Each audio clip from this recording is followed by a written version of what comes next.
Bem, hoje vamos mergulhar numa ideia que dá mesmo que pensar.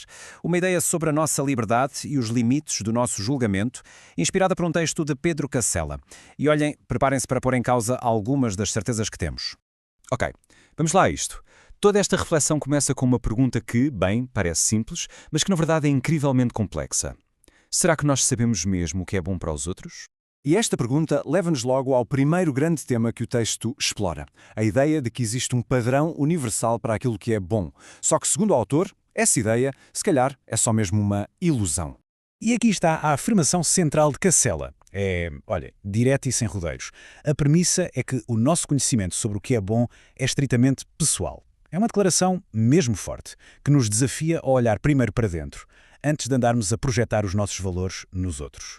No fundo, o argumento todo baseia-se neste conceito de relatividade. Aquilo que consideramos bom não é uma verdade absoluta, imutável. Pelo contrário, é algo que muda, que depende de imensos fatores. E o autor dá exemplos muito claros disto. Vejam bem, o que é uma solução para uma pessoa pode ser um problema para outra. E mais, aquilo que nos parece a escolha certa hoje pode, com o tempo, revelar-se um erro. É esta dualidade, tanto no tempo como entre pessoas, que mostra como é difícil, para não dizer impossível, definir um padrão que sirva para toda a gente. Ok, vamos avançar um pouco para ver como é que isto se desenvolve. O autor faz aqui uma distinção que é de facto crucial. Ele não está a defender a anarquia total, de todo. O que ele faz é separar o que é necessário para a sociedade funcionar e aquilo que pertence à esfera da vida individual. O texto reconhece a existência daquilo a que chama acordos sociais. Basicamente, são os nossos pilares, as regras de convivência, a ética, a moral, que nos permitem viver juntos de forma organizada. São, vá lá, uma espécie de exceção necessária a esta regra da subjetividade. Mas, e aqui está o ponto de viragem. O autor argumenta que, no momento em que saímos do domínio público, daquelas regras que são para todos, e entramos na esfera puramente pessoal, aí o cenário muda completamente. E a conclusão é poderosa e muito clara. A partir do momento em que as ações de uma pessoa não prejudicam ninguém, ninguém tem o direito de lhe impor a sua própria visão do mundo, ou as suas regras. A liberdade individual dentro do seu espaço é aqui apresentada como um valor absolutamente fundamental. E toda esta linha de pensamento leva-nos a formalizar a ideia central. Podemos, digamos, dar-lhe um nome: o princípio da não interferência. E o princípio, de forma muito simples, é este. A regra geral é não interferir.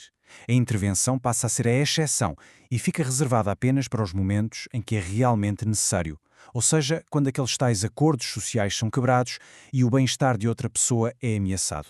Mas por que esta ênfase toda na não interferência? Qual é a razão filosófica mais profunda por trás disto? Bom, a resposta, segundo o autor, está na própria natureza do propósito da vida. O texto defende que o sentido da vida não é algo objetivo, fixo e igual para todos, como se fosse uma fórmula matemática. Pelo contrário, é subjetivo. É como uma tela em branco que cada um pinta com as suas próprias cores, com as suas experiências e valores. Esta citação capta mesmo a essência da ideia. A vida é vista como uma jornada pessoal, única. E se cada existência é um momento singular e repetível, então, quem é que tem autoridade para ditar como é que essa jornada deve ser vivida por outra pessoa? E isto leva-nos à aplicação prática desta filosofia.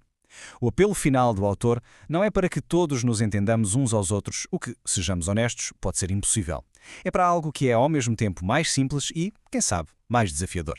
Então, recapitulando a lógica do argumento, temos 3 passos. Primeiro, a ideia de que o bom é relativo. Segundo, e como consequência disso, não se deve interferir. E terceiro, a base de tudo, o propósito da vida é subjetivo. E aqui está a instrução final, o verdadeiro desafio que o texto nos propõe. Não se trata de ter de entender ou sequer de concordar com o caminho de cada um. Trata-se de reconhecer. Reconhecer que cada ser tem o seu próprio percurso, a sua própria individualidade.